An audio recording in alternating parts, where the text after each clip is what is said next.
Today, we're diving into a story that sounds like it's straight out of the Bible. Because it is. Red heifers, the third temple, and the ominous shadow of the book of Revelation. This is Cryptic Accounts. By paranoid people, for paranoid people.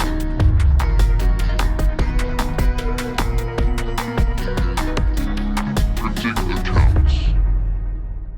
Welcome to Cryptic Accounts, a podcast by paranoid people for paranoid people.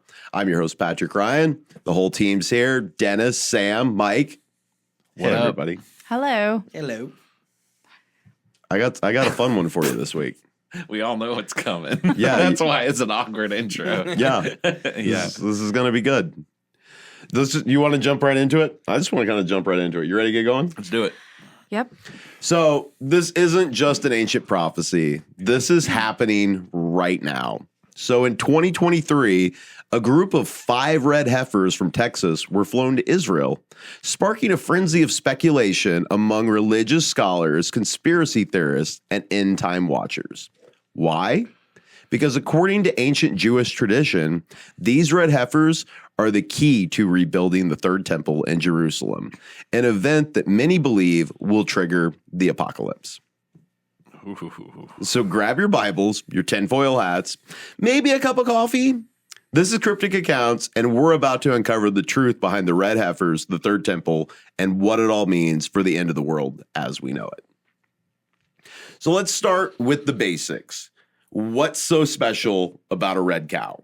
To understand the significance of the red heifers, we need to go back to the Torah, the foundation of Jewish law and tradition. So in the book of Numbers, chapter 19, God gives Moses a very specific commandment. The Israelites must sacrifice a red heifer, which is a young, unblemished red cow, to create the ashes needed for ritual purification. These ashes are essential for cleansing anyone who has come into contact with death, allowing them to enter the temple and worship God. But here's the catch. The red heifers must meet extremely specific criteria. It must be completely red, with no more than 2 non-red hairs on its entire body. So they're going to like comb through it basically and make sure there's nothing but red hairs on this thing. I saw earlier they had rejected a couple of them back in the day. Really? Like on this one and the ones of 2023? 2022. Okay, so that was a different group. They thought they were cowed up. They thought they were red heifered up, but they found like little. I remember that. Little blemishes. Yeah, What? they keep trying. That small? Yes, it's literally that's okay. So we're gonna get to how long. Yeah, 3 hairs. There haven't been any that met the specifications in like 2,000 But why years. 2? Why not 0? Because we got a little margin of error that's allowed. Yeah, but why? There's a slight margin of error that's allowed. You know what? Those people need to come through my kid's hair for Lice? lice and all the other crazy kid things that happen. Yeah, kids are gross. Kids, they can be really gross. Yeah. So along with less than 2 any other color like red or black or red or even a single black or white hair disqualifies it, which I don't know what other color it would be that's in there. But specifically, if there's a white or a black hair, that heifer's out. So don't stress it out. Yeah, definitely don't stress it out. Which means you can't show it the news at all. So it can't have ever been yoked. This symbolizes its purity and separation from ordinary labor. So it can't do any work at all ever. What does yoked mean? It's like when you put a bit in something, or if you put like a thing around its neck to like have it like churn a grain mill or something. You know when you see an ox or like plowing a donkey plowing a field, that's yoked. Like, you know, the thing they put around their neck to have them like pull a plow, they can't ever do that. Wow. They can't have ever worked at all. Ooh. Oh. So no, not milked, not yoked, not anything? Yeah, nothing. It can't have ever done anything. So they just have existed. Yes. But within confinement? I mean, I guess it can free roam. Like, it can be like in the prairie or whatever. But it can't have ever worked. Like, it's obviously going to be out in the field because it's going to eat and stuff.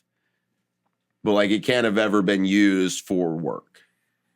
That's, I think, the simplest way to put it is it can't ever. Yeah, have been used no, for that it. makes sense. That makes sense. I mean, as much as it can, but yeah.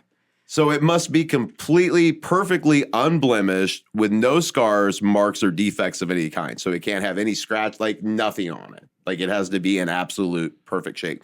Any imperfection renders it invalid, which is why it's been so long since we've seen one of these. So like if it trips over something and it sprains its ankle. Oh yeah, that one's out. That one would be out. Oh man. I mean, if it was a horse, you'd basically shoot it at that point. Well, yeah, I mean, like a minor sprain, like can still walk around.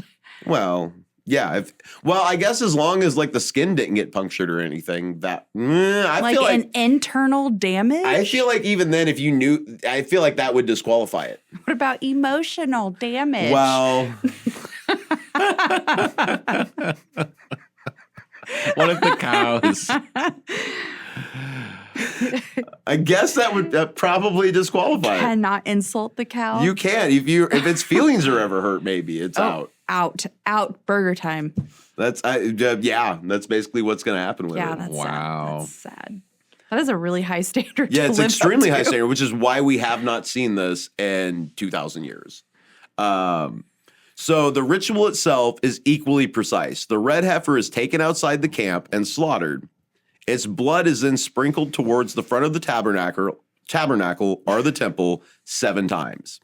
The entire heifer, its flesh, blood, and even dung is burned to ashes. So everything. We got to burn the whole thing. This perfect cow, now we got to burn the whole thing. So cedar wood, hyssop, and scarlet thread are added to this fire. The ashes are collected and mixed with water to create water purification, also known as the water of cleansing or water of purity.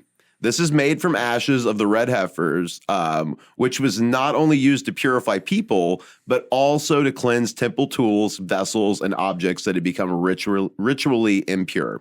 This is a critical aspect of the red heifer, as it ensured that everything associated with the temple, whether people, objects, or spaces, remained holy and fit for sacred use. So the water, there's a whole process for that too. So the ashes of the red heifer were mixed with this fresh water, which has to come from a flowing source such as a spring or a river to create the water of purification. Were you going to say something? I heard a breath. Oh, nope. Okay. Nope. No. Is that my tell? It is go, a little bit. It is a little bit. I'm like, she's Okay. Nope. Sorry. building. No. It's okay. I was just giving you space, Sam. I was just giving you space to talk. So according to the Torah, specifically Numbers chapter 19, verse 18, the water of purification was also used to cleanse people who had come in contact with death. Examples of this: touching a corpse, being in a tent with a dead body, or handling human bones.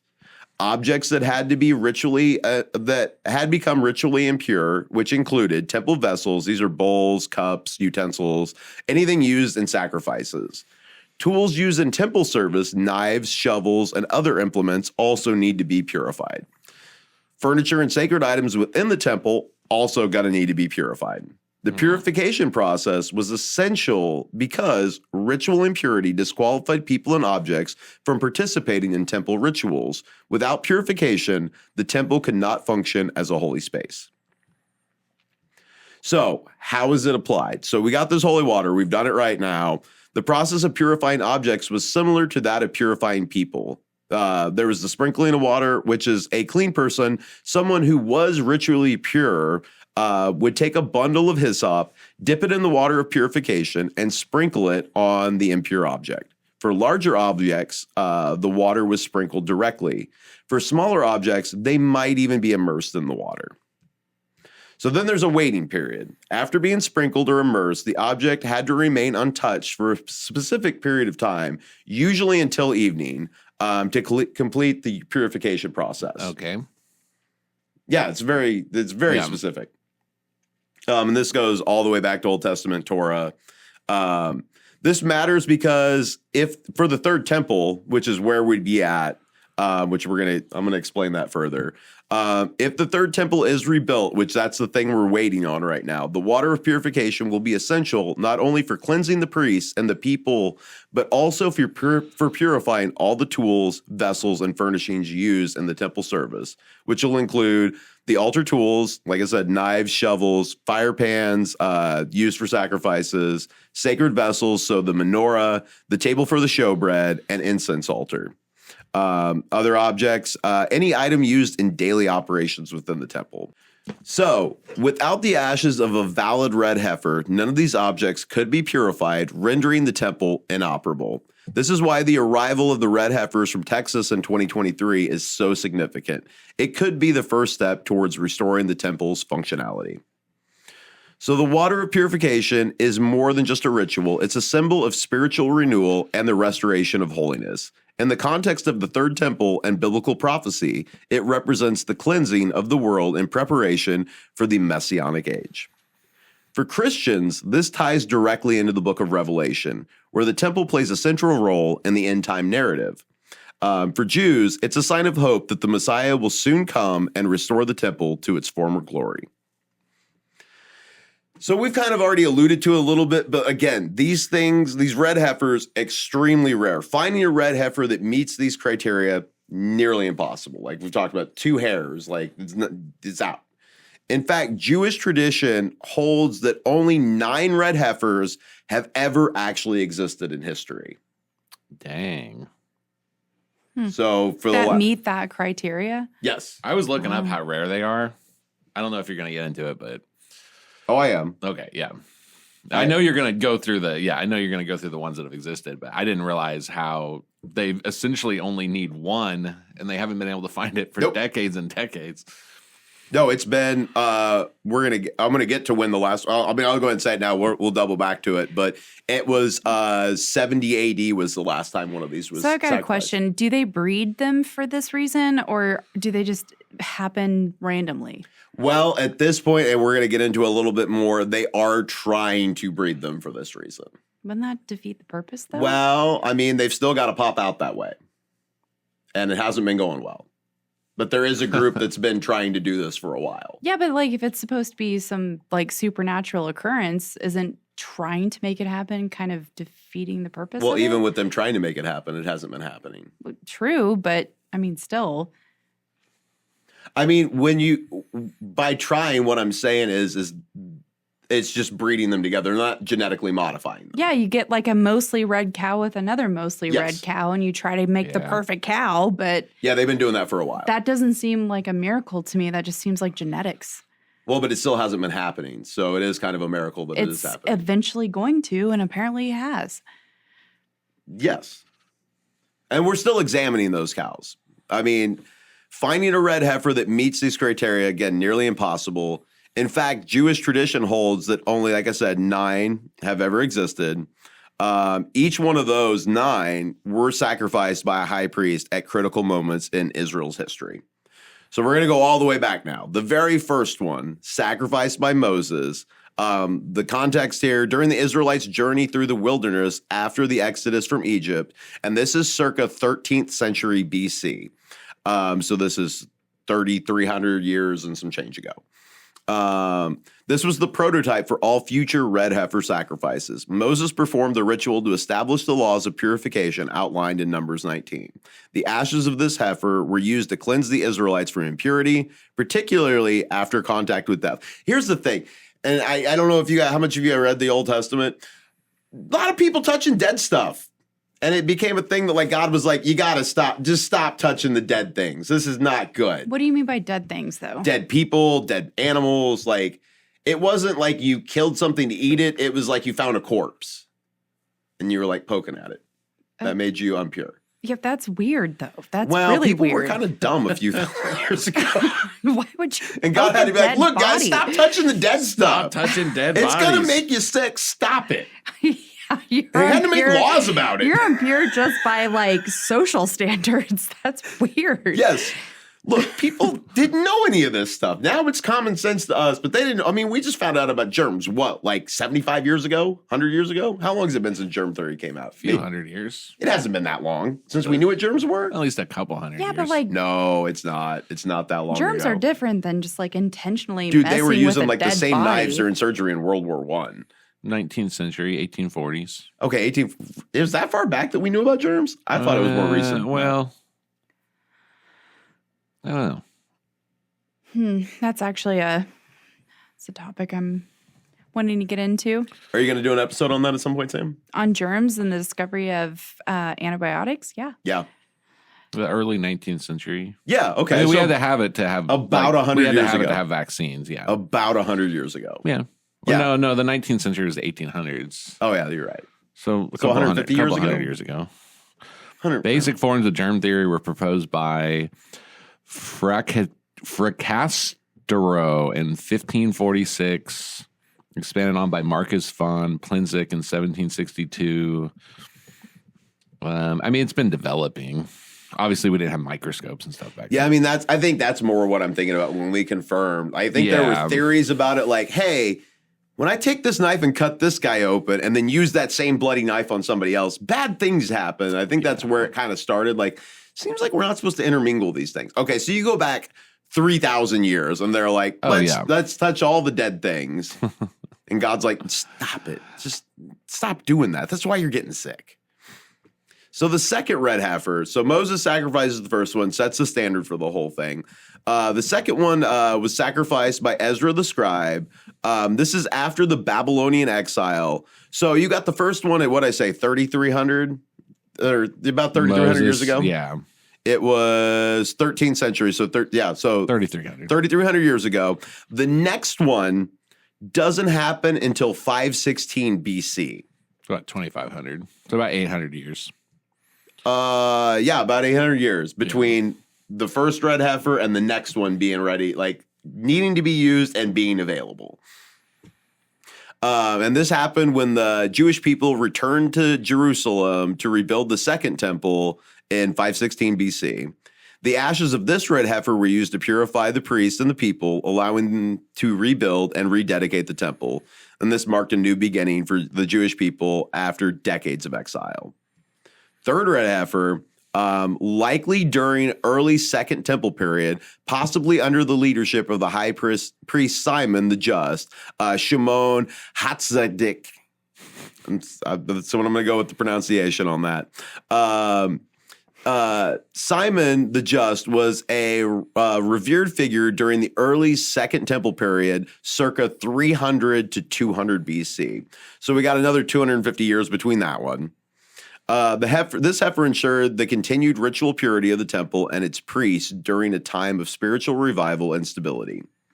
Fourth one, likely during the Hasmonean dynasty, circa 140 to 37 BC. So we've got a few hundred years in between that one, at least 60.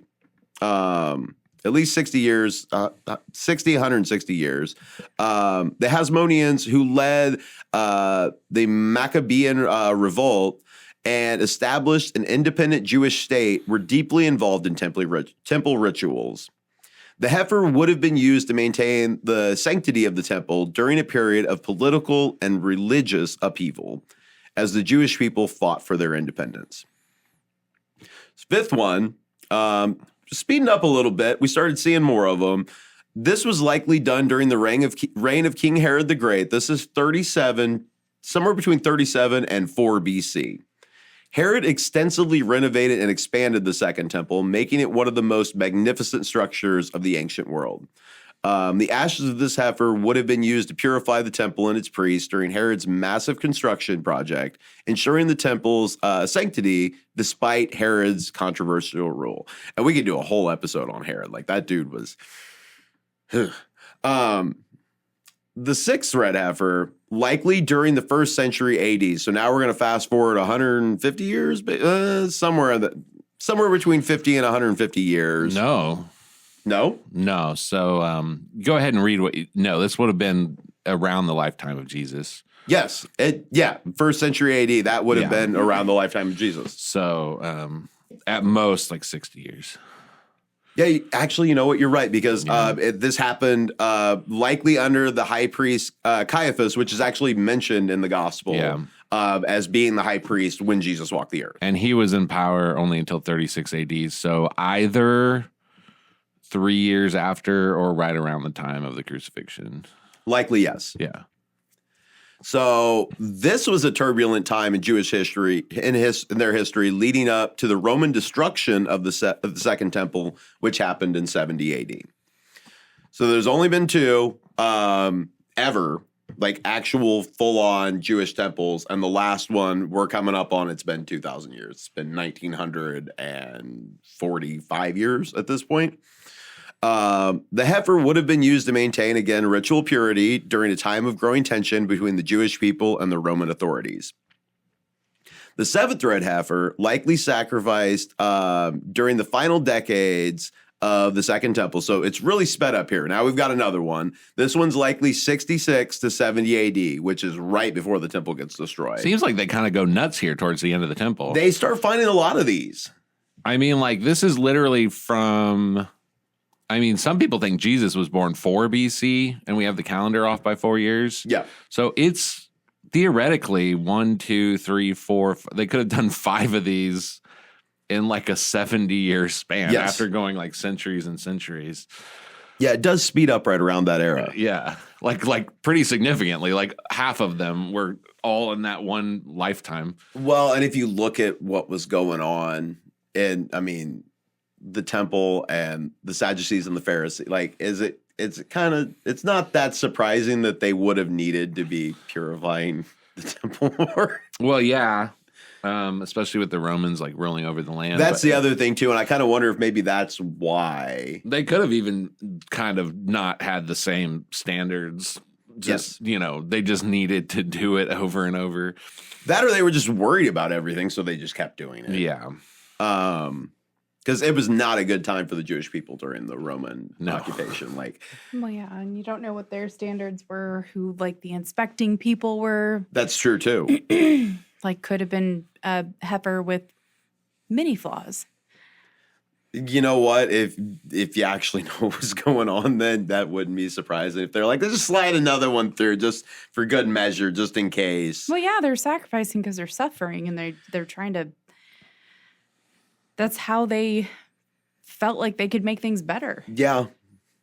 So that, or who knows what was happening with the temple as far as the Romans possibly desecrating what they were doing. That's what I was wondering. I was just going to Google if Romans were going into the temple. I didn't think about that. They probably, yeah. They probably would have, as just for security, because they were very controlling of the Jewish people. So yeah, but Herod respected them, but then there were a lot of leaders that didn't. They also didn't want a revolt on their hands, so they might have been respectful of the temple. Yes, and they were all very familiar with, all the Roman rulers and higher ranks were very familiar with all the Jewish customs, even though they didn't practice them. Yeah. They still knew what was going on. Oh. I was just looking at were Roman soldiers allowed in the temple prior to the invasion? Probably not. I would assume they were, but I find it hard to believe that they didn't ever go in there and just check. Before the destruction, Roman soldiers were stationed in the temple area as part of their occupation. But so they were probably in like out of the innermost holy of holies. They were in the outer court. But yeah. But I mean, so there was, which, man, we almost need to pull up the different layers of the court. Because I know there was an area that like Gentiles could be, which is that would be the Romans. Yeah. Anybody who wasn't a Jew is a Gentile. They would have kept it secure, but they wouldn't go into that until they sacked it. Well, yeah, then 70 AD. That was, and we're going to get to that. Nero did not like the Jews. So what are we on? 7th red heifer? But we just talked about that. 66 to 70 AD. It would have been, so that one would have been one of the last used before the temple's destruction. And then the final one, there's one more, 2 more. So the eighth one, likely just before the second temple. So they really did speed up a lot leading right up to it, which you make a good point that it may have just been like they're so stressed out about what the Roman oppression that's coming against them that they're just like doing it more and more and more. Yeah, maybe their standards got a little lax there. Well, also it may have just been more common. Like there may have just been more of these cows available. Well, they also were that's a in good temple point, yeah. Judaism. It wasn't rabbinical Judaism yet. Yes. So that this is just what Does they the- did as a people with sacrifice animals. Yes, like they had them available. This is what we do for the temple. Let's just go ahead and clean the instruments, clean ourselves. Like we're going to do more of this to make sure everything's Were they good. rare at that Oh. point? They probably were looking for their Messiah too, dude. Yes, they wanted saved. That's why they rejected Jesus because he Yes. didn't show up with a sword. That's why they were killing these things mad up until the war. Dude, They were trying to together. get They were trying to get their military leader. Yep, that's exactly what it is. They wanted their Barabbas. the impression is the oppression is ratcheting up. It's ratcheting up to the eventual destruction, and Yes. they're just like killing these red heifers like crazy. Like, give us a king, give us a king. Yes, Yeah, that's That's what's it. happening. Okay. that's exactly what's happening.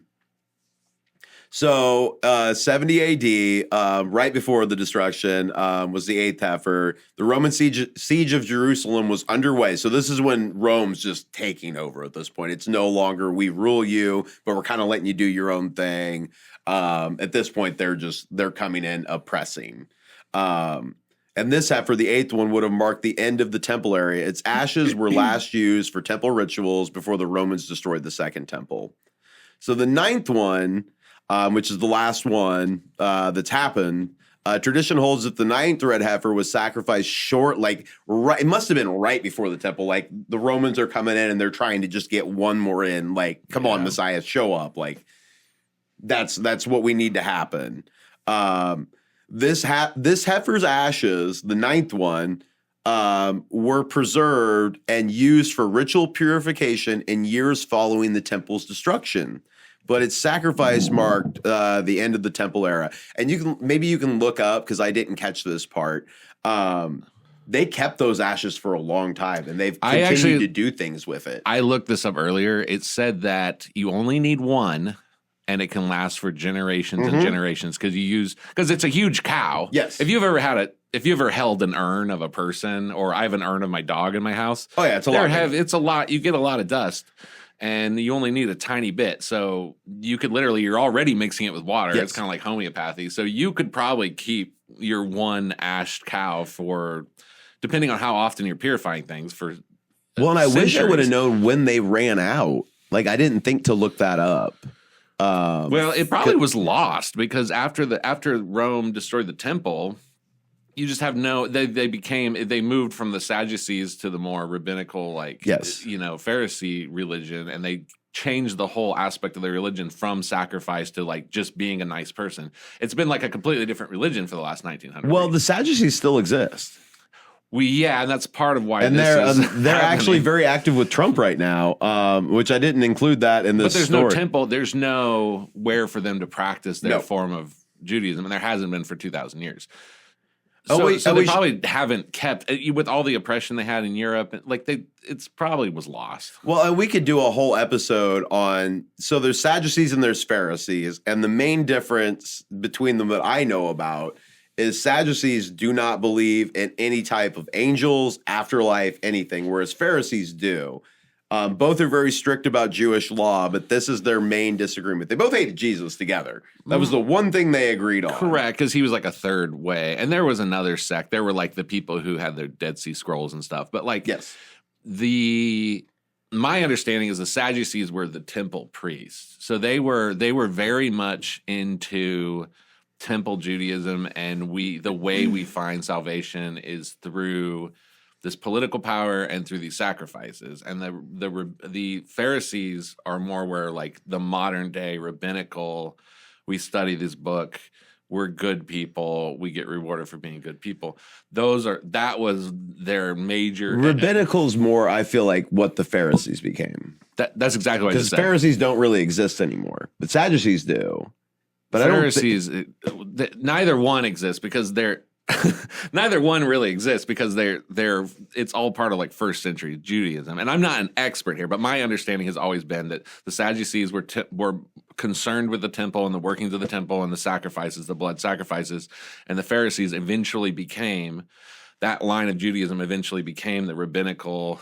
We have our Torah, we have our stuff, and it's more about just living out the commandments and being a good person. It's less involved with the ritual, and that eventually became what you would call most modern. Yeah, and I feel like we've probably hit the section where like the comments are going to go really I'm crazy. sure. As far as, Which one runs Hollywood? Look, I don't know all the nuances of Judaism. Sadducees have always confused me a little bit because I'm like, okay, so you don't believe that there's a heaven or there's angels, but you're doing all this stuff. Like, why? Like, why is that? Okay. Like, what's the end game with So that? Pharisees are considered the precursors to rabbinical Judaism. That makes sense. And then I'm going to ask if Sadducees were more associated. Yeah, Sadducees were more the priestly sect. So that was the major political difference between those two sects. But they were both in the temple. Yeah, because Both that's very well respected. Oh yeah. They didn't have to recreate themselves until the temple was destroyed. Yes. Yeah.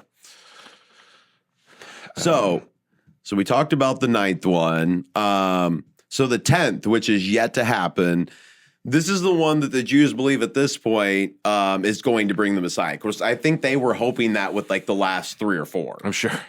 Like that was kind of the thing because those last 3 or 4 happened in a really quick succession. So the 10th red heifer will be sacrificed to purify the world and usher in the Messianic age. Its arrival is seen as a sign of the end times because it's been so long. Because like they couldn't find them after this, so like they did all that. The temple's sacked, it's destroyed, and now for the last almost 2,000 years, they've just been looking for red heifers. They don't see them anymore. Did you say 2 years?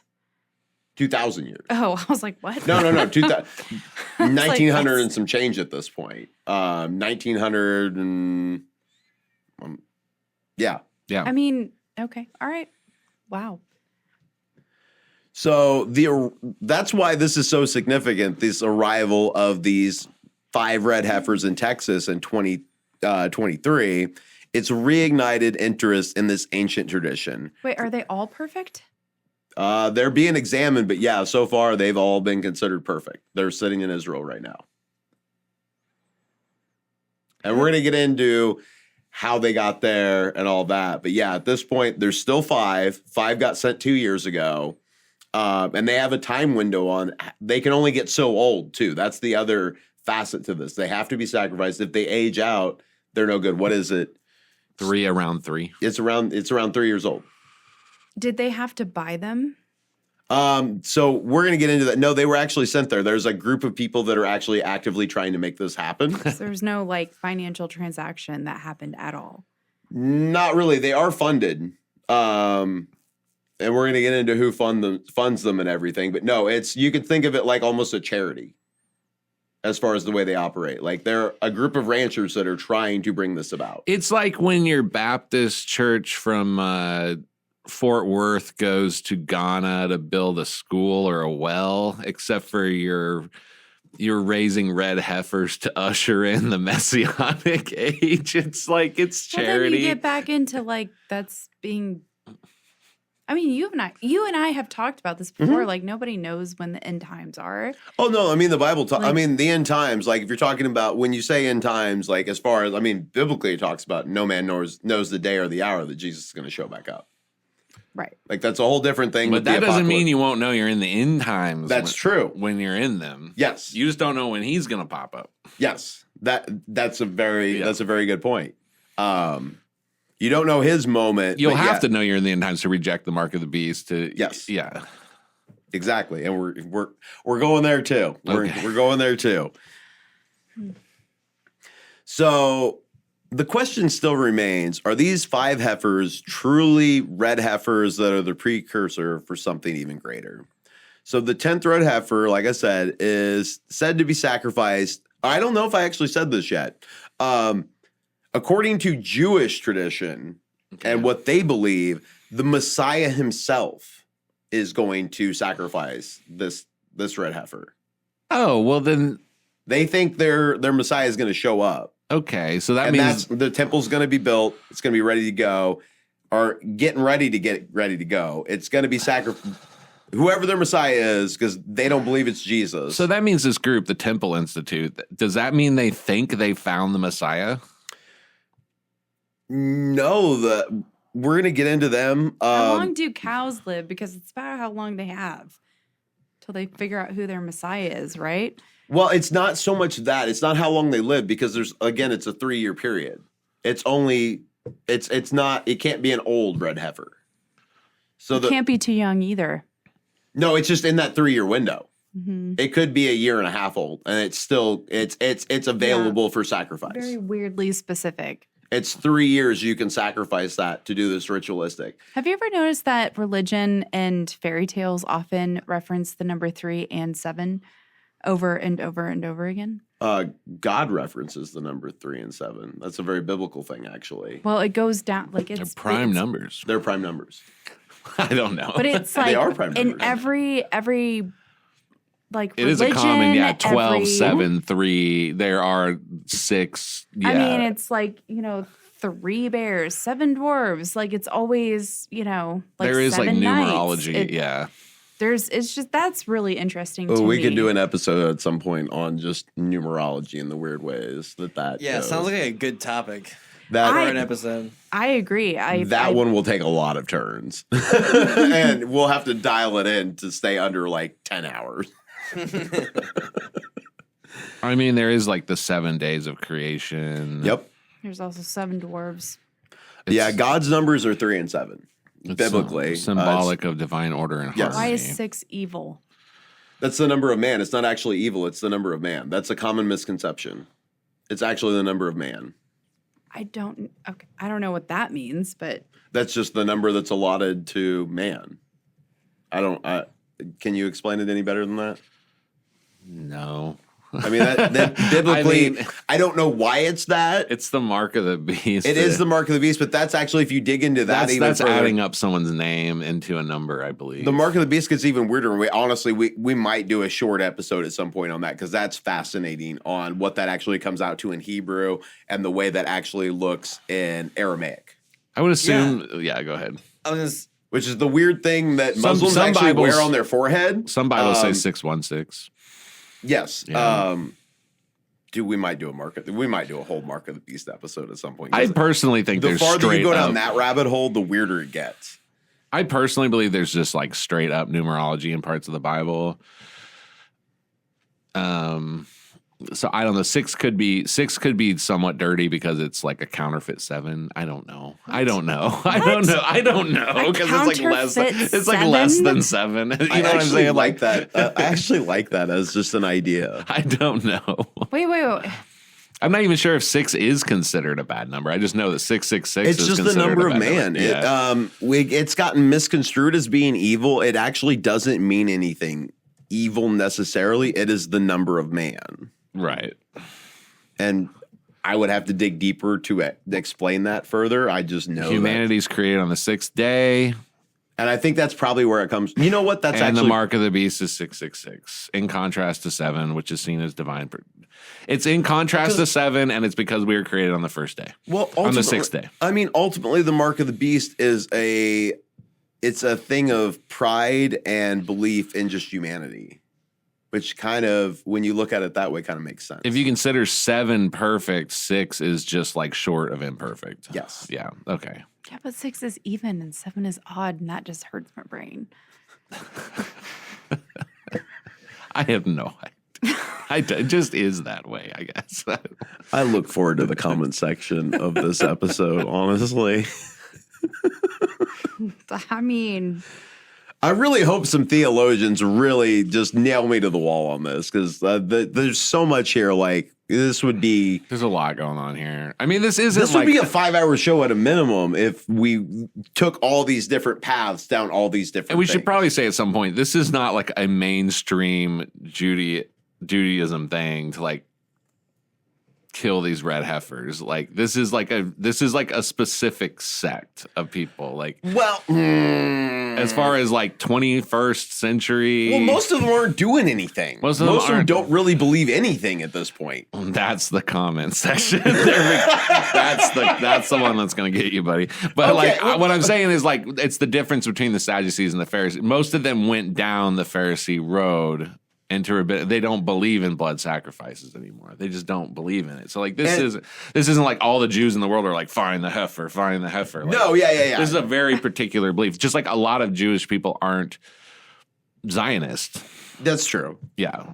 So I just throwing that out there for the comments section.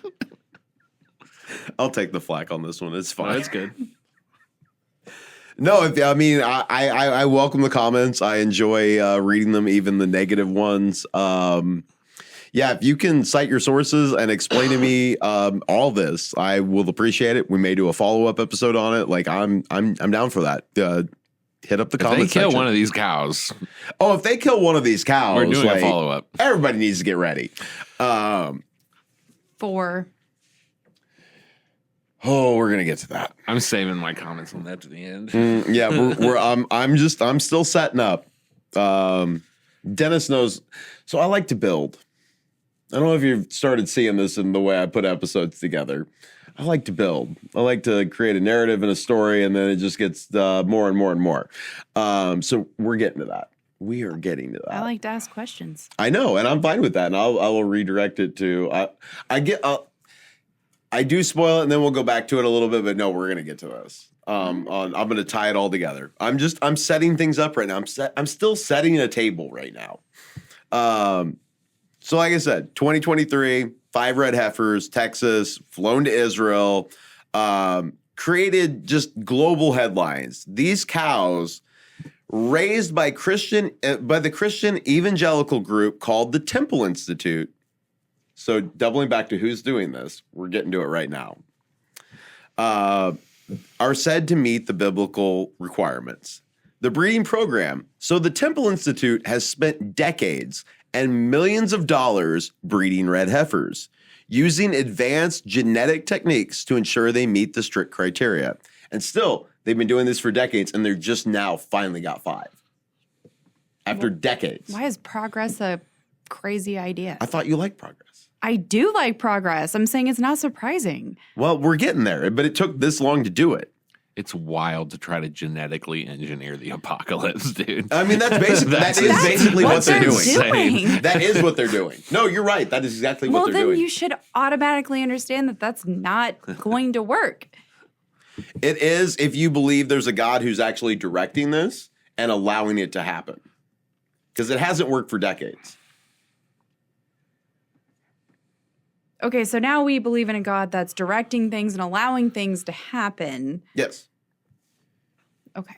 I do. I'm making a mental note of that, and I will bring that back up later. Okay. So they're raised in controlled environments to prevent any blemishes or defects. So they're actively trying to do this, and it's still taking them this long to do it.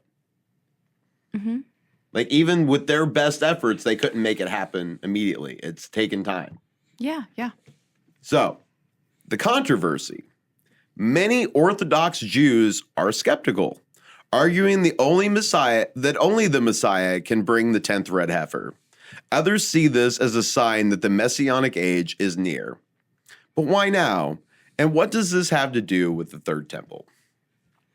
So, the prophetic significance. For many, the arrival of red heifers in Israel is a sign that biblical prophecy is finally being fulfilled. So the third temple, according to Jewish tradition, the temple cannot be built without the ashes of a red heifer. The arrival of these heifers could pave the way for its construction. So that's what they've been waiting for. Like they haven't started building this thing yet because they have not had a red heifer for almost 2,000 years. Some believe that the 10th red heifer will be sacrificed by the Messiah, signaling the dawn of a new era. For Christians, the rebuilding of the third temple is a key sign of the end times as described in the book of Revelations. But not everyone is convinced. Critics argue that the red heifers from Texas may not meet the biblical criteria or that their arrival is being exploited for political or religious purposes. Bingo. I knew that's where you were going to key in here, Sam. Yep. That's why I put that in there for you. Thanks. That line was for you. Oh, I feel seen. So the third temple, a prophetic time bomb. So the third temple is one of the most hotly debated topics in biblical prophecy. To understand its significance, we need to look back at the history of the first and second temples, their construction, destruction, and prophetic hope for a third temple. So the first temple, Solomon's magnificent sanctuary. So King Solomon, I don't know if you're aware of him at all. It's King David's son. I don't know if you know who David is. Yes. David killed Goliath, second king of Israel. Oh, yeah, it's ringing a bell. Yeah. That would be a whole Bible podcast just explaining the story of David. I'm kind of being sarcastic. I know you are. I know Okay. So the first temple, which is also known as Solomon's temple, was built in Jerusalem during the reign of King Solomon, and this is around 957 BC. It stood at the center of Jewish worship and the dwelling place of God's presence for nearly 400 years. So the construction of it, according to the Bible, 1 Kings chapter 6, Solomon built the temple over 7 years using material and craftsmanship provided by King Hiram of Tyre. The temple was an architectural marvel, adorned with gold, cedar wood, and intricate carvings.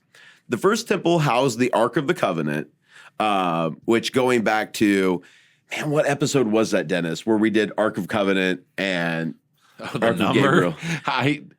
We were doing Heavenly Weapons was the name Weapons, of the It was Heavenly Weapons. Yeah. Oh, man. Go back and listen to that one. That's a fun one.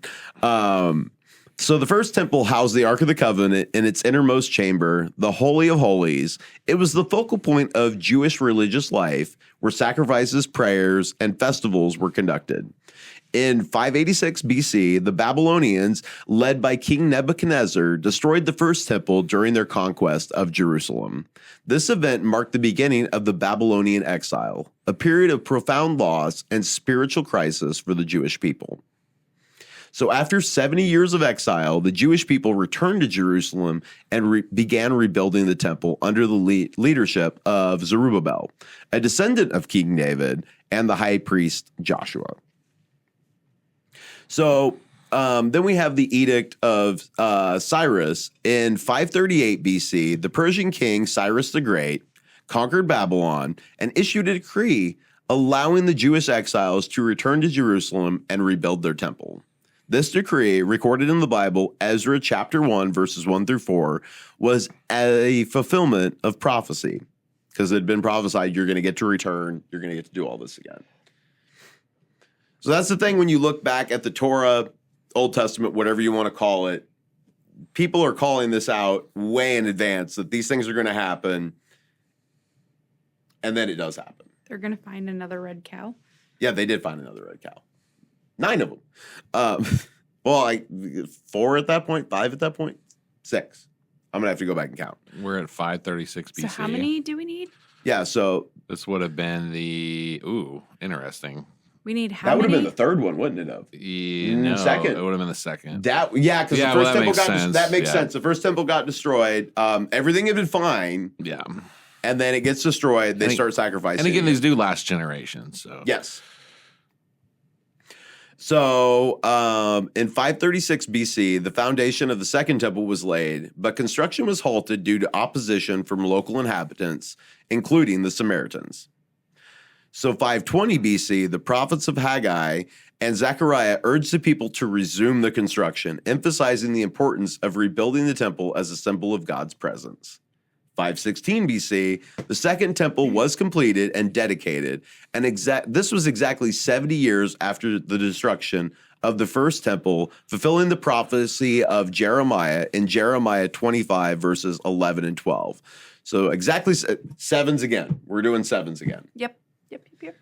10 times 7. That's what we're doing right now. Cool. But prophesied way in advance that this was going to happen. So the second temple was initially smaller and less ornate than Solomon's temple, but it was later expanded and beautified by King Herod the Great in the 1st century BC. Herod's renovations transformed it into one of the most magnificent structures of the ancient world. And the second temple, like I already said, destroyed by the Romans in 70 AD during the Great Jewish Revolt. This event marked the end of the temple era and the beginning of the Jewish dispersa. Did you ever hear the theory that Joseph worked on the second temple? Like Joseph, the father of Jesus? Yeah. I have not heard that. Tell me about that. So there's a word, I think it's tecton, that describes like, it describes when they call Jesus a carpenter or whatever, the word is tecton. So like Joseph would have been a tecton or whatever. So he would have been like a skilled, possibly like stoneworker. So it would have been very likely that if he lived there during that time, he would have been working on the renovation of the temple. Most likely. I mean, if you're Jesus' stepdad, He probably. I mean, odds You're are gonna get odds it. are it was all hands on deck, and if that Oh, was yeah. if that was his profession, he probably I mean, that's how the second temple was, is they all got involved. Like, it was not option. I mean, I guess I'm sure during these renovations is when he would have been Yes. working on it. Yeah, that makes sense. so he could have been employed by the guy who tried to kill his kid. I had never thought about that. Yes. Okay, I just wanted to throw that out there because No, I it's love like that. a fun fact. Fun fact.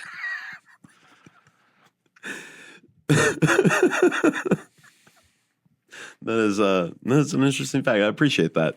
So the ashes of the red heifer, again, essential for purifying the Temple Mount and preparing it for the third temple. Without them, the temple can't be rebuilt.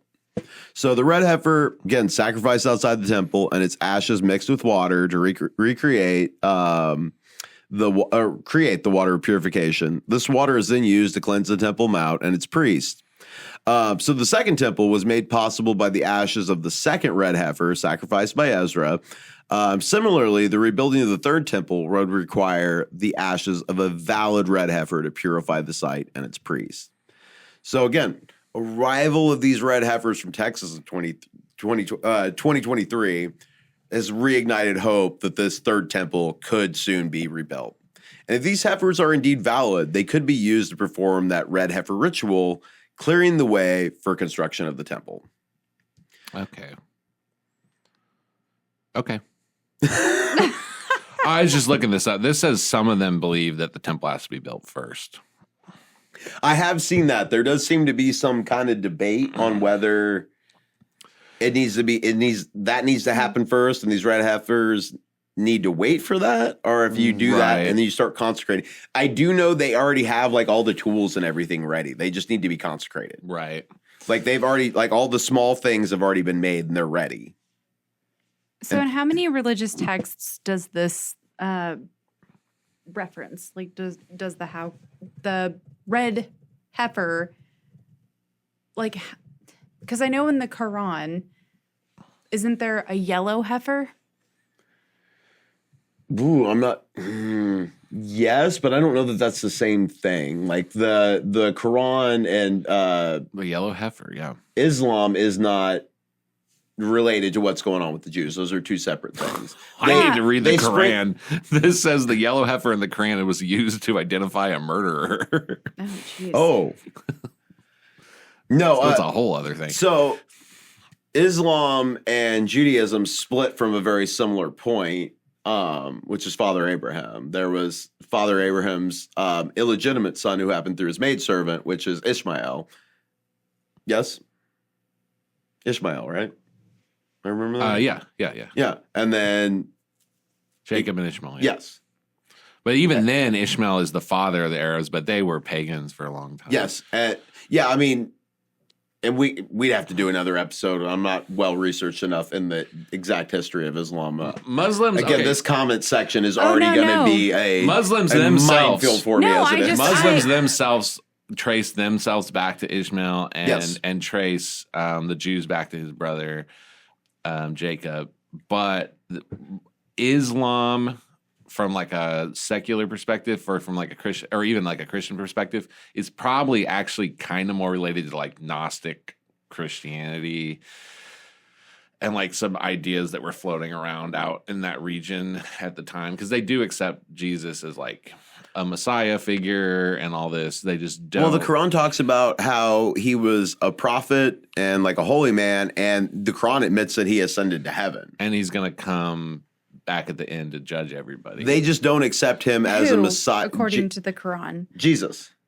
Okay, so I don't know anything about the Quran. They don't accept him as the savior. They don't believe in the virgin birth or in the Trinity, but they do see him as a prophet and the Messiah, I believe. They don't. I think So they do. what about like Allah and like is that just another name? Like forgive my ignorance. That would be here, the same. because That would I just really be God. don't know. That would be God of the Old That- Testament. What the Christian and Jewish faith consider God the Father. That's Allah. And then it's also Yeshua. That's Yeshua, Yeshua which is is Jesus. Jesus. That's actually Yeshua. Jesus in the original name. Yahweh would be God the Yahweh, Father. that's the one I was That's thinking God the of. Father. That goes back to that's Hebrew. So, okay, I'm gonna have to look into this because there's really, I almost feel like all religions are of the same like tree, and we're That's all why they like call them roots. Abrahamic religions. Exactly. Because That's they all three trace their origin back to Abraham. the difference between the three of them is the other ones besides Christianity are kind of works based religions. Like you have to be a good enough person, whereas Christianity says you can never be good enough, and you have this savior that came and died for you. Yeah, but Christianity is also like they have their stipulations. No. Oh, so you can be. You know what? Never mind. Well, we could dig into that further. I'm not going to dig into that right now. Not going to. But that is the difference is Christianity. So they all admit Jesus existed, that he walked the earth, that he was, they call him a prophet. They call him a chosen one. They call him different things. Yeah. Christianity is the only one that says he is the Son of God and he died for your sins. Okay, so they obviously don't have the concept of the Trinity, but they do believe he is the Messiah in that he will return in the end times to defeat the Antichrist. Yes. Okay. But yeah, That's why I say I consider Islam like an offshoot of like Gnostic Christianity. It's not. I think that's a good way to put it. It's not because before Muhammad, what was going on out there in like the Arabia regions was just straight up idolatry. That's what made Muhammad special was he was going around like destroying idols and like preaching that there was one God and all this stuff. Like so the descendants of Ishmael weren't even like monotheists. Like they completely before Muhammad they had completely kind of given up on. They had idols and they had Yes. So I mean, like with what you're talking about, what was the term? Abrahamic, because Abraham is where essentially it's the first time where that has to be historic for these religions to be true. It's what makes Western religions different than Eastern religions. Like Yes. Abraham has to have existed and have made that covenant with God where he was going to take his child out and sacrifice him, and then the angel stops him and gives him I believe a heifer or a cow of some sort to And so you're sacrifice. saying No, that, it's like, a Sheep, goat. lamb, a goat. So- Okay, yeah. It's a goat. Islam, Okay. I believe it is a Christianity, goat. and Judaism branched out of that. It all starts at Abraham. Yeah, it all starts Yes. there, because then you have his descendants, which go into Ishmael and Israel, and then that branches off between, and then the Christians believe that Jesus was the Messiah that came from that line. It all goes back to like the genetic line of Abraham, and that Jesus through his earthly dad, through Joseph, was from that line, and that he was the Messiah who fulfilled the prophecies of the Old Testament. On the other hand, the Jews believe that person's never come, so they don't accept the Old Testament. They don't accept Jesus. So, and then their temple. The got Jews accept destroyed. the Old Testament. That's the Torah. Right, but they have a whole different reading of like what it means. Well, they were expecting their Messiah to come with a sword, and that's where the Yes. divide is. It's between Christians and Jews. It's Jesus. in the first century. So Old Testament prophecy talks about the Messiah coming from the line of David. So Mary and Joseph were actually cousins. They were distant cousins, but they're actually cousins. They're both from the house of David. Okay. And that's where that comes from. The Jews expected their Messiah, especially what was happening with the Romans and all these red heifers are sacrificing. They're expecting their Messiah to show up and smite their enemies. And so they don't accept Jesus because he comes as a lamb. And so that's why when you get into end time stuff, and we're going to get into the book of Revelation, we're getting there. They're waiting for that second. What Christians would consider the second coming, that's what Jews consider their first coming, where Jesus shows up and is in power. He's not going to show up in a manger. He's not going to show up poor. They all have like very similar eschatologies because like the Muslims also believe there's going to be a second coming, and they believe there's going to be an Antichrist type figure. Well, that's why I think it's just so interesting that any religion decides that their religion is correct. Well, it's not any religion. It's these three that have the same basis. Well, yeah, but I mean, one accepts that their Messiah showed up, and the other two are still expecting him to show up. I mean, so I feel like this it's just like any it's just like any. I mean, it's the same in Eastern religions too. Like you have common core concepts like karma, or like Buddhism came out of Hinduism, right? So like in Western religions, Abrahamic religions, it starts from that historical context that happened. Moses happened. There was a thing called Israel. There was, these family lines. And then they basically just all accept that history. They just disagree on who, the Jews don't consider Jesus a prophet at all. We consider him. Isn't that mostly a testament to how things can be portrayed inaccurately as time goes on? Like somebody sees something happening in one way, someone sees it another way. Oh, yeah. Oh, of course. And then, like, religions branch off that and birth other religions, which birth other religions, which birth other religions. Yeah. And, I mean, who's to say, that's just like sorry, keep going. No, it's your faith, and that's completely up to you what you decide to believe, but... Well, when you look at like Hinduism and Buddhism, it becomes a pride thing that I can earn it. I don't actually know what it takes to earn it, though. I have to be a good person, but I don't know what level of a good person. I mean, the good needs to outweigh the bad, but I don't really have any way to judge what actually works with that. How is Christianity any different? I'm never going to be good enough. I actually need a sacrificial lamb. But you also have to meet a certain criteria. I need to accept that gift. Sure, but you can't accept the gift and also be gay. The thing is, if in that took a turn. No, I mean you're talking about something. Yeah, you can't be sexually impure. But okay, the thing then is, you do have a criteria. There is a certain boundary. But if that's actually happening in you, you don't actually. He's going to change you. Okay, call it what you want, but those are parameters and borders to what is acceptable as a Christian. Call it whatever you want. It doesn't matter. Okay. I mean, yes. The belief in Christianity, though, is that this belief, this actual redemption, he's going to work through you through the indwelling of the Holy Spirit, that you're actually that's going to work itself out in you. Okay, so not only are you always going to be imperfect, but you're extra imperfect. Yeah. I guess that's one way you could put it, yeah. I mean, I don't know that it would be that you're extra imperfect. This is just even more of an imperfection that is even more of a sin that everyone else sees as even more of something to get over. Well, that's humans classifying. Humans want to rank sin. God goes, it's all sin. Oh, no, I understand. I understand the classification. I understand that Christianity is supposed to be a religion that is based off of accepting Jesus Christ as your Lord and Savior, and you're saved.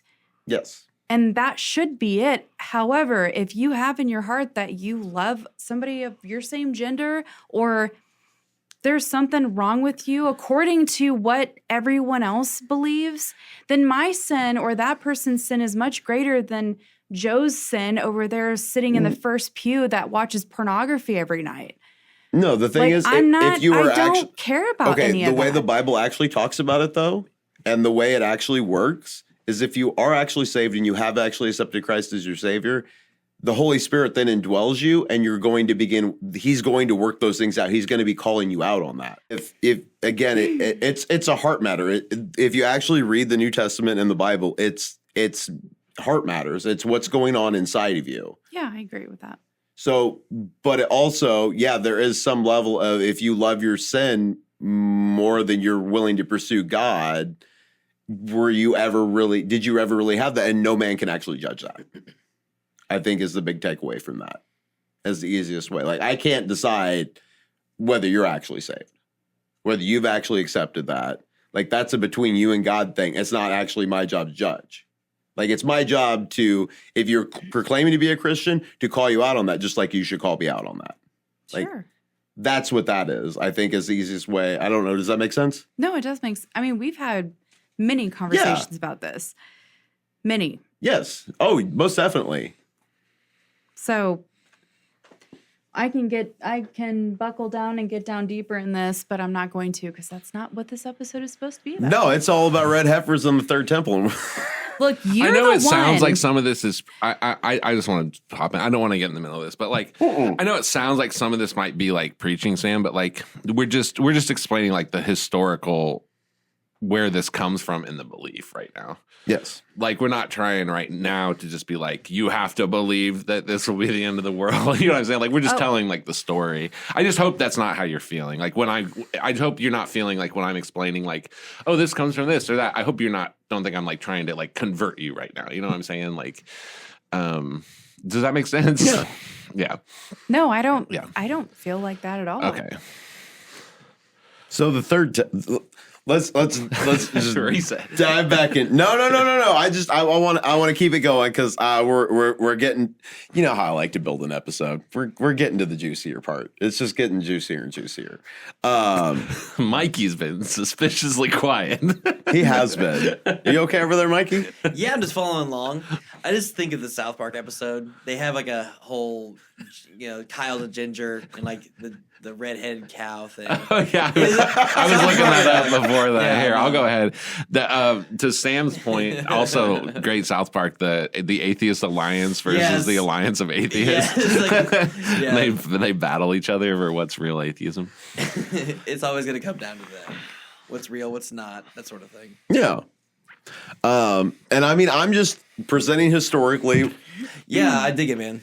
Because, I mean, okay, if we could go into this further at some point, like when you really dig into the Old Testament. So a lot of people argue like, well, like, how do you know if it's real? Like, you can actually cross-reference the Bible and what was going on in the Old Testament with other nations' historical records. It is becoming more and more supported. Yes. The more things we discover archaeologically, we know these things were happening. And whether you believe this is all real or not, historically, it all lines up together. It was fairly common in even the 1800s for like educated people in Europe and America to say that stuff like that most of this is literally mythology. Like that temple never existed, that city never existed, this, that. And like, we just keep finding these things that never, kind of like Troy too. They said Troy never existed. Yep. That's not in the Bible, but we found it. Yep. We know it existed. We just keep finding things.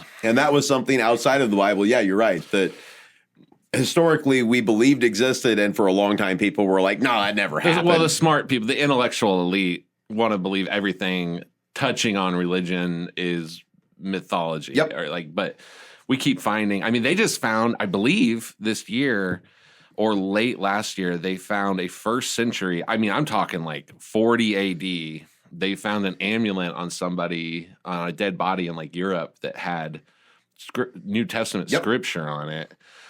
And there are people who thought that scripture didn't exist for another 100 years. Yep. I mean, we just keep finding, and that doesn't mean you have to believe in the metaphysical aspect of it, but as far as these people existed, these places existed, they did here, they went here, they said this, they did that. Like, we're finding out, like, that is all true. Like, these people existed and did these things. They probably built that temple and killed these cows, and we found evidence of it, Well, I mean, back to Moses, we found stuff we found the Egyptian chariots at the bottom of the Red Sea. Yes.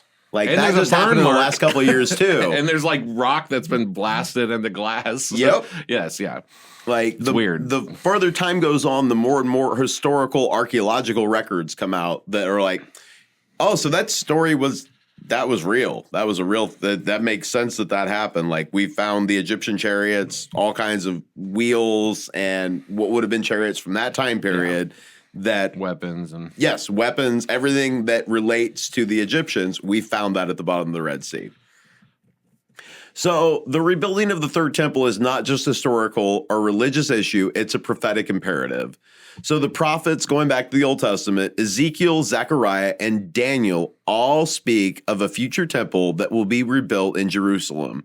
Ezekiel's vision of the temple, which is in Ezekiel 40 through 48, is particularly detailed, describing its dimensions, layouts, and rituals.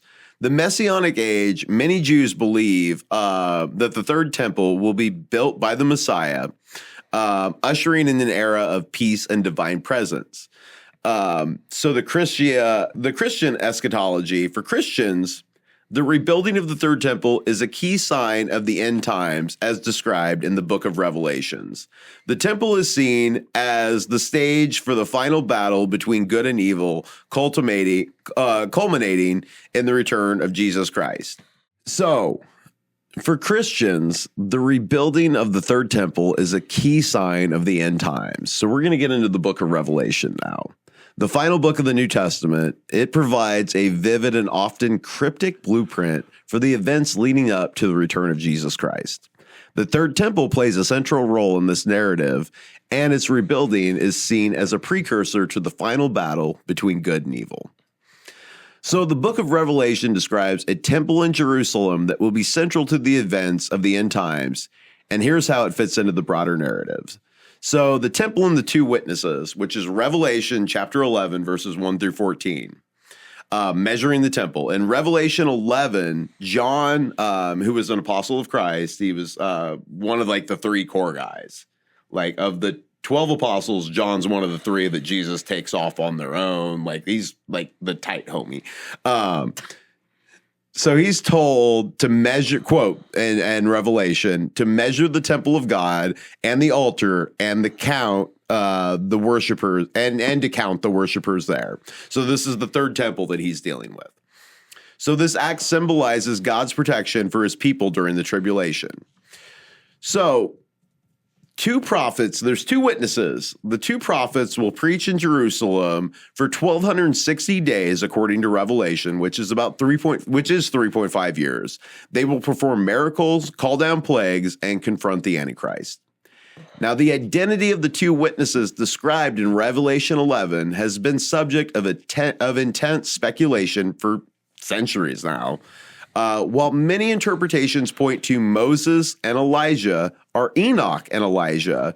So Enoch, if you're not aware, that's Moses' grandfather, the book of Enoch, which we've covered on this. Not a canonical book in the Bible, but also a crazy book to look into on just like what was going on. He is quoted in the Bible. He is quoted. At least once. We know he existed. Like, there's no debate about that. Like, the Bible references that he existed. Yeah. But we don't include that in the canonical Bible, which go back and find that episode. Man, I wish I remember what that episode was called. It's probably just called the Book of Enoch. I think it might just be the the Book of Enoch. Yeah. But talks about the original fallen angels and how they teach humanity all these different things, witchcraft, weapons making, all sorts of things.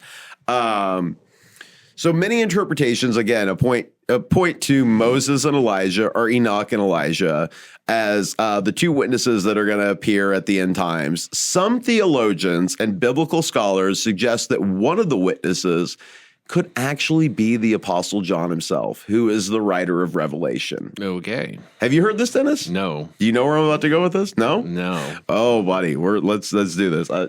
Nevin? Okay.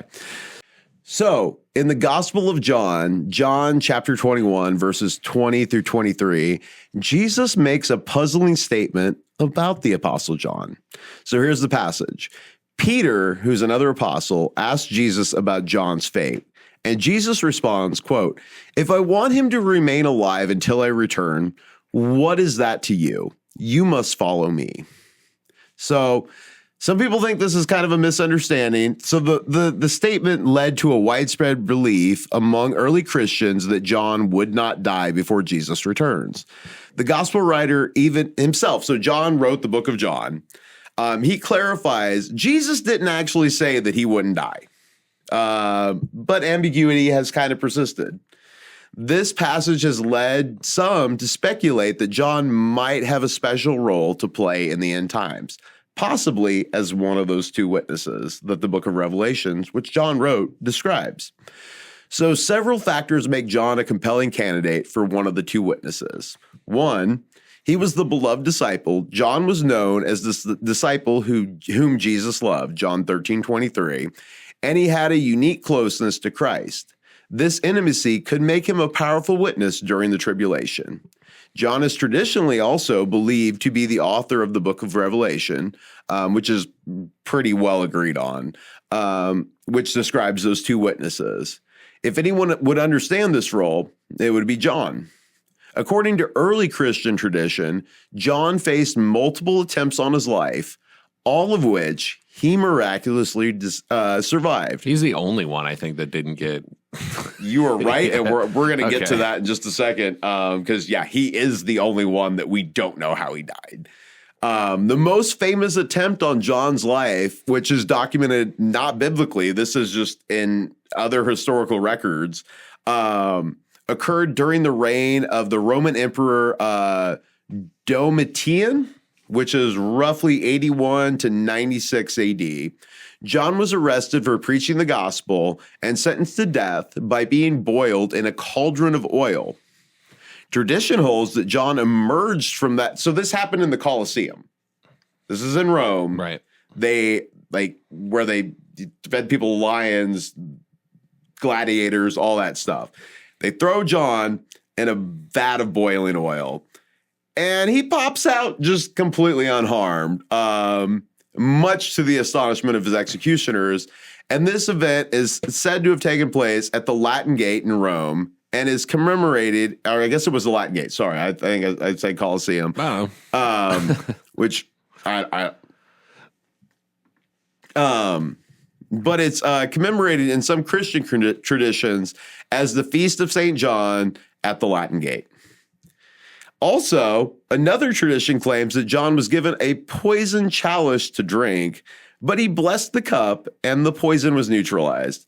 This story is often depicted in art, showing John holding a chalice with a serpent emerging from it. After he was boiled, John got exiled to the island of Patmos in the Aegean Sea. This exile was not a death sentence, but a form of banishment meant to silence him because he just kept on preaching. However, it was during this time at Patmos that John received the visions that are recorded in the book of Revelation. So in contrast to John's miraculous survival, the deaths of the other apostles, all of them, are recorded in early Christian tradition, often involving martyrdom. So Peter, crucified upside down in Rome during the reign of Nero. Andrew, crucified on an X-shaped cross in Greece. James, the son of Zebedee, got beheaded by King Herod Agrippa, which is actually documented in Acts 12:2. Philip was crucified in Hierapolis. Man, I wish I looked up how to pronounce that. I think that's right, which is modern-day Turkey. Bartholomew, who was also known as Nathaniel, he was flayed alive and then beheaded in Armenia. Thomas was speared to death in India. Matthew was martyred in Ethiopia, possibly by beheading or stabbing. James, the son of Alphaeus, was stoned to death in Jerusalem. Thaddeus, also known as Jude, was martyred in Persia, possibly by arrows or an axe. Simon the Zealot was murdered in Persia, possibly by being sawn in half. And then Judas Iscariot, the one who betrayed Jesus, committed suicide. Matthias, who replaced Judas, he was stoned and then beheaded in Jerusalem. So John's survival stands in stark contrast to the martyrdom of the other apostles, leading many to believe that he was preserved for a special purpose. So the two witnesses are described in Revelation 11 as having extraordinary powers. They can call down fire from heaven to consume their enemies. They have the power to shut up the sky so that it will not rain during the time they are prophesying. They can turn water into blood, much like Moses did in Egypt before he set the Israelites free, and plagues like that. And if John is indeed one of the two witnesses, his role would testify to the truth of Christ during the tribulation, confronting the Antichrist and calling the world to repentance. So the idea that John could be one of the two witnesses adds another layer of intrigue to the end times narrative. However, this theory remains speculative. The Bible does not explicitly identify the two witnesses. And again, many interpretations do favor Moses and Elijah due to their roles in biblical history and their appearance at the Transfiguration, which is Matthew 17, 1 through 9, which is before Jesus gets crucified and he goes up Mount of Olives, I believe. Is that where he's at during that? The Transfiguration? Yes. Yeah, I believe so. I could be wrong. And the three apostles, John, Peter, and James, are there with him. And they see Moses and Elijah. Peter's like, hey, should we like build some like shelters or something? Mount Tabor. Tabor? Yeah. Well, that's going to get me in the comments section. Or Mount Hermon. I think Mount Olives was the... That's right. Before, yeah, you're right. I did misspeak there. Please don't crucify me in the comments. So, next, let's move to the abomination of desolation, which is Revelation 13, 14 through 15. The Antichrist's rise. The Antichrist, described as a beast in Revelation, will set up an idol in the temple and demand worship. This event is often referred to, like I said, as the abomination of desolation, a term Jesus himself used in Matthew 24:15. The mark of the beast, which will require everyone to receive a mark on their right hand or forehead in order to buy or sell. Those who refuse will face persecution or death. And then finally, the Battle of Armageddon, which is Revelation 16:16. The final conflict, the rebuilding of the third temple, sets the stage for the ultimate battle between good and evil. The nations of the world will gather at Armageddon, a plain in northern Israel, to wage war against God's people. So this is when Christ will actually return. According to a lot of beliefs, as far as biblical interpretation, he'll return, defeat the Antichrist and his armies, and then it will establish his earthly kingdom. So the book of Revelation has been interpreted in various ways by different Christian traditions. There's premillennialism, which views the events held in Revelation that they'll occur before the millennium, a 1,000-year period of peace and righteousness during Christ's reign on earth. The rebuilding of the third temple is seen as a key sign of the end times. There's amillennialism. This view sees the events of Revelation as symbolic rather than literal. The millennium is understood as the current age of the church, and the third temple is seen as spiritual rather than physical reality. Then there's the postmillennialism view, which holds that the events of Revelation will occur after the millennium, which is seen as a period of gradual Christianization of the world. The rebuilding of the third temple is seen as a sign of God's ultimate victory over evil. There's some people who think it happened in the first century. Yes, there is a sect of people that think it's already passed. We're living in that millennial kingdom. Yeah. Which... I'm not in that camp. I guess Nero does add up to 666. Yeah. I don't know. I'm not trying to have an argument about it. I don't know which one of these is true. All I know, I personally, theologically, I believe that these things are types that happen over and over again. Like there are, like Hitler was an antichrist. You know what I mean? But was he the antichrist? Like in the book of, no, but he's like a type of that. I think these things happen over and over again, and that eventually they'll be like an end of the world. So I could see how it could have happened in the first century, but also will happen in the future. And well, when you say Hitler, though, I mean that doesn't fit a lot of the biblical prophecy about. Well, I think an antichrist could just be any powerful leader who implements systems of control and is anti-Christian. And but I'm saying there is going to be a historical antichrist that is this. I think it can happen over and you need over. That third temple for that to happen. According to this, I mean, according to, it could be a spiritual. Well, yeah, you're right. You need the abomination of desolation. You could go amillennial. You're right. You could. Yeah. There's the amillennial group that thinks it's a. I've wondered if the abomination isn't that the Muslim structure that's sitting on the side of the second temple. Well, some people think that because they have a mosque there on top of the destroyed Jewish temple. That's a big reason why they.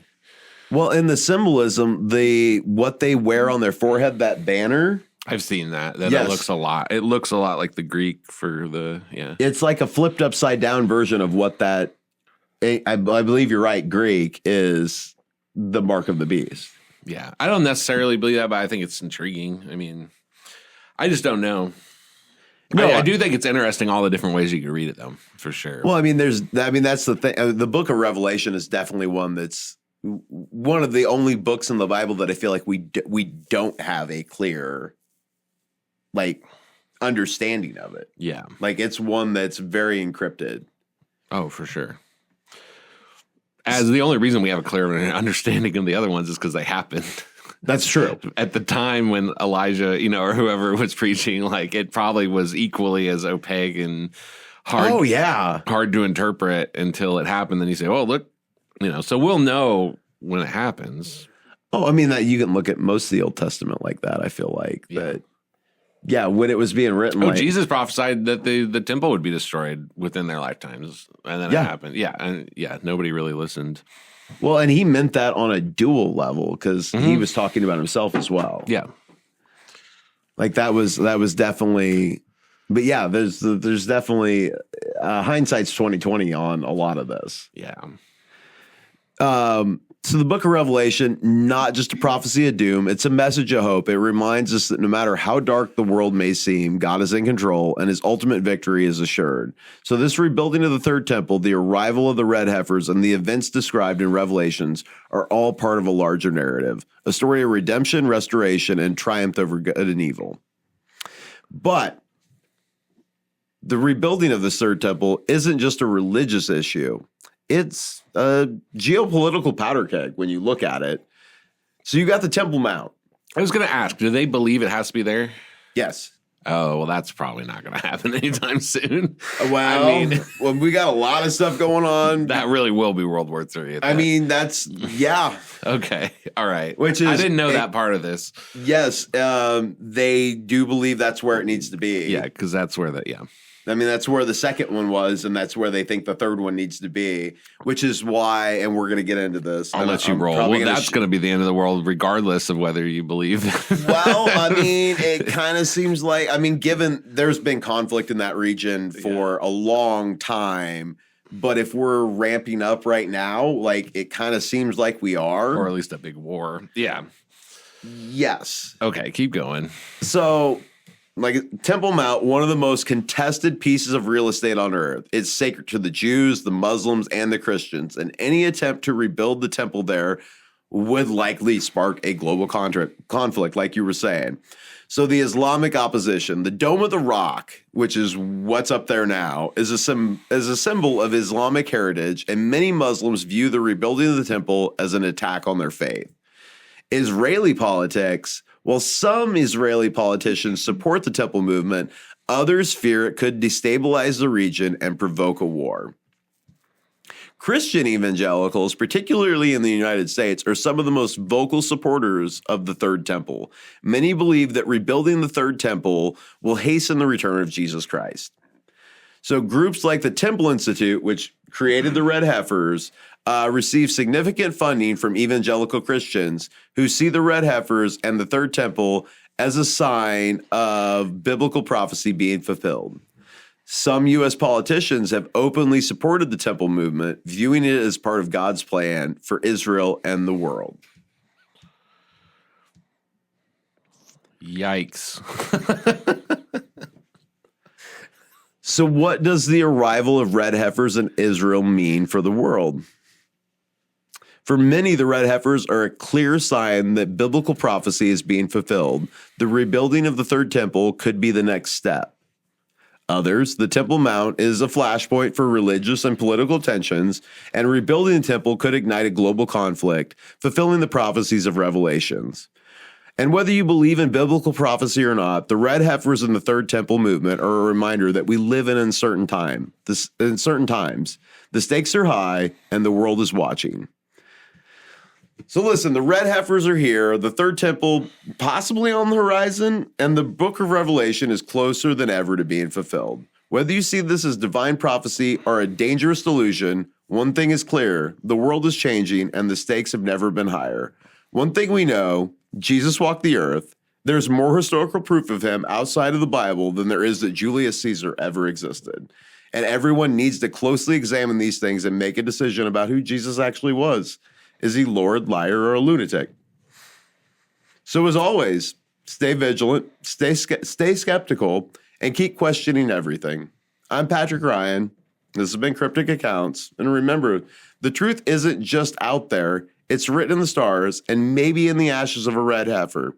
Until next time, keep your eyes on Jerusalem and your tinfoil hats close.